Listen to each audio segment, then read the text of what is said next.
Ang bilis ng oras at ng panahon, diba? Di ko akalain na isang taon na rin pala ang sapin dumaan. Hindi lang natin napansin sa dami ng ginagawa tungkulin na dapat gawin. Pero ngayon alam mo, masaya ako kasi sa dami ng pinagdaanan natin na pang-aape. Nagawa pa rin natin, nalampasan lahat. Nagawa natin buhatin ng pasanin kay bigat. Kahit alam kong minsan may pagod na nadarama, di natin yun pinansin. Inuna ang isa't isa, pinaglaban ng pag-ibig na sa atin bumubuo. Kaya naman pamilya natin na kompleto at nabuo.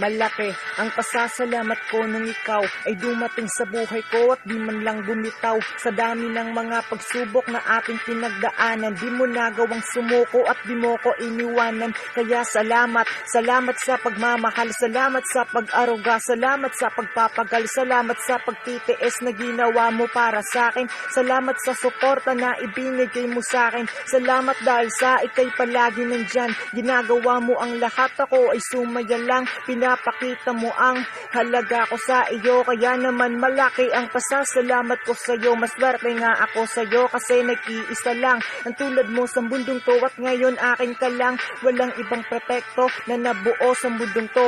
Maniwala ka sa akin, yun ay ikaw lang at ako.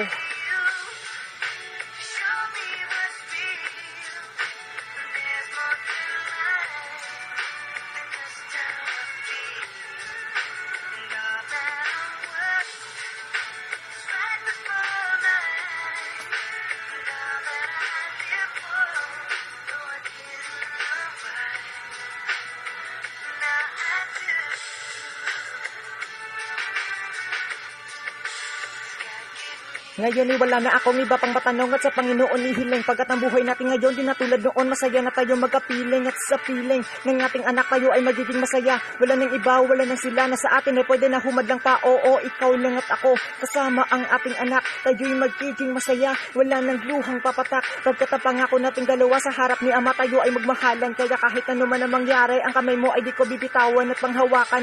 Mula ang mga pangako natin, ako'y manatiling sa iyo, ikaw na may sa akin. Lagi mo ring isipin, ako'y nandito lang palagi para sa iyo. At puso ko sa iyo mamamalagi. At ako'y mananatili na sa piling mo lang. Relasyon na binuo natin wala nang hanggan. At kahit na anong mangyari dito sa atin ngayon, huwag mo akong iwan ha. Hindi ko kaya yon.